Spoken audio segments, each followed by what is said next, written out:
맨발로 쓰는 편지. 맨발로 쓰는 아침 편지. 2023년 9월 26일. 인체 접지의 생물물리학 18번째 다시 하나. 좋은 아침입니다. 2015년 발간된 책 바이오 전자기 및 정밀 에너지 의학의 427페이지에서 450페이지에 실린 표제의 논문을 수회에 걸쳐 번역하여 접지 이론의 여러 부문에 대한 교과서적 이론들을 번역하여 나누고 있습니다. 오늘은 지난 아침 편지에 이어 그 18번째 편입니다. 전자 대 항산화제. 통상 활성산소로 불리는 활성산소종이 잠재적으로 건강에 미치는 영향에 대해 알고 난 이후 그로 인한 산화 스트레스와 염증을 줄임과 동시에 노화의 질병들을 예방하여 건강과 장수를 유지하는 것이 필요했습니다. 그래서 사람들이 항산화제가 함유된 건강보조식품을 섭취하도록 설득해 왔습니다. 그러한 수요에 따라 고도로 수익성 있고 거대한 건강기능식품 및 비타민 사업이 등장했습니다. 그러나 불행하게도 그러한 먹는 항산화제들에는 근본적인 문제들이 있습니다. 데이비드 아구스 박사는 세계 최고의 암 전문 의사들 중 하나이자 선구적인 생물의학 연구자의 한 사람입니다. 그의 책 질병의 종말은 뉴욕타임즈의 베스트셀러 목록 1위를 차지했습니다. 항산화제에 대한 문헌들을 검토한 후 그는 논란의 여지가 있는 진술을 했습니다. 복잡한 시스템인 신체에 대한 전문가로서 그는 어떤 권위와 확신을 가지고 말한 것입니다. 먹는 항산화제들이 산화대사 조절과 인체 내에 활성산소를 생성하고 그를 중화시키는 정상적인 균형작용에 어떠한 영향을 미치는지 아직 잘 모른다는 것입니다. 아구스 박사가 제기한 두 번째 문제는 먹는 항산화제가 신체 안으로 들어오면 그것들은 이상하게도 무력해 보인다는 것입니다. 그 이유 중 하나는 손상 부위를 둘러싸고 있는 결합조직벽인 침투할 수 없는 염증 바리케이드 때문입니다. 이동하는 자유전자는 이 바리케이트를 쉽게 통과하지만 용해된 항산화제는 통과하지 못합니다. 콜라겐은 반도체이기 때문에 이 바리케이트를 통과하지 못하는 것입니다. 1990년대 초반부터 과학자들은 이러한 항산화제들을 의학 처치 연구의 표준인 이중맹검법을 사용해 자신의 연구 페이스에 따라 연구해 왔습니다. 그러나 몇 번이고 그러한 먹는 항산화 보충제들은 테스트를 통과하지 못했습니다. 사실 시험관에서는 먹는 항산화 보충제들이 활성산소에서 나오는 바람을 막습니다.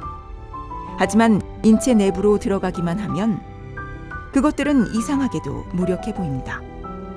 산화적 손상을 예방하는 데도 제대로 작동하지 못할 뿐만 아니라 더 나아가 상황을 더욱 악화시킬 수도 있습니다.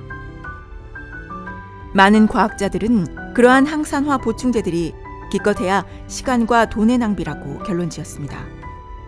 최악의 경우 몸에 해로울 수도 있습니다. 물이 단백질 및 세포막의 표면과 결합하는 방식에 대한 최근의 발견은 항산화제 및 기타 물질이 신체 내에서 어떻게 이동하는지에 대한 근본적이고 거의 알려지지 않은 측면을 보여줍니다. 일반적인 견해는 이들이 창자의 벽을 가로질러 흡수되어 순환계로 들어간 다음 모세혈관에서 세포 외 공간으로 확산된 뒤에 세포로 확산된다는 것입니다. 미국 워싱턴대 과학교수이자 제1회 에모토 평화상 수상자인 제럴드 폴락은 제4세대 물과 세포, 겔, 생명의 엔진의 저자로서 과학의 진실을 파헤치는 것을 소명으로 하는 사람입니다.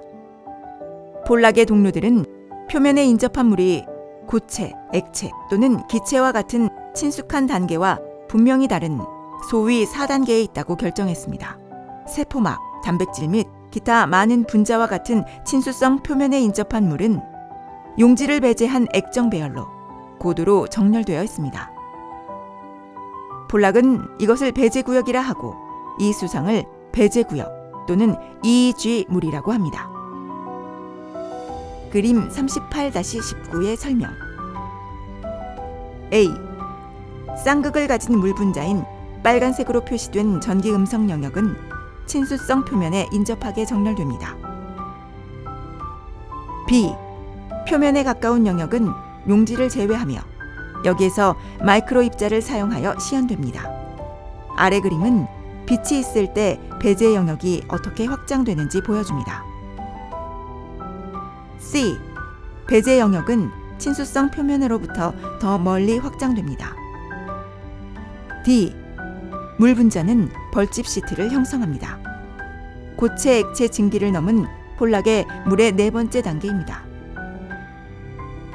세포 내부 물의 성질에 대한 오랜 논쟁이 있어 왔으나 이제 세포는 분자가 용해되고 여기저기로 확산될 수 있는 물을 거의 포함하고 있지 않은 것으로 알려지고 있습니다. 세포는 고도로 정렬된 액정 단백질과 물의 복합체 및 배제 구역으로 가득 차 있어 용질이 확산될 수 있는 공간이 거의 없습니다.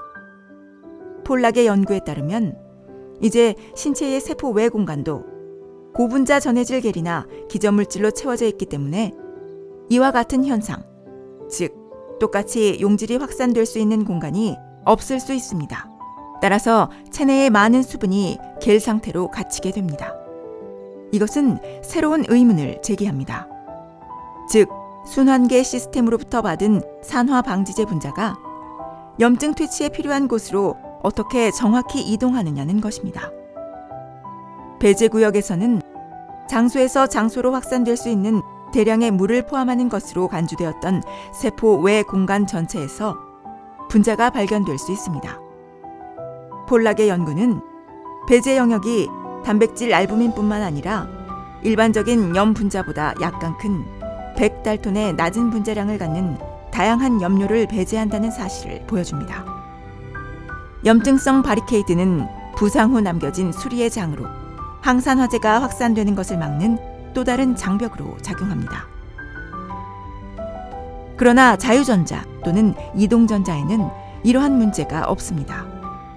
우리는 신체의 건강한 조직 전체를 반도체 네트워크로 봅니다. 땅속으로부터 올라오는 전자는 신장으로 알려진 발바닥의 한 지점을 통해 이 반도체 네트워크에 들어갈 수 있으며 전하 저장소를 다시 채우거나 활성산소를 중화하는 데 필요한 신체의 어느 지점으로든 빠르게 반전도 될 수 있습니다. 관련하여 아래의 유튜브 영상 박동창의 맨발 강의 20편을 참고하시기 바랍니다. 내일 아침에는 이어지는 부분과 이 논문의 결론 부분을 정리해 드리도록 하겠습니다. 감사합니다.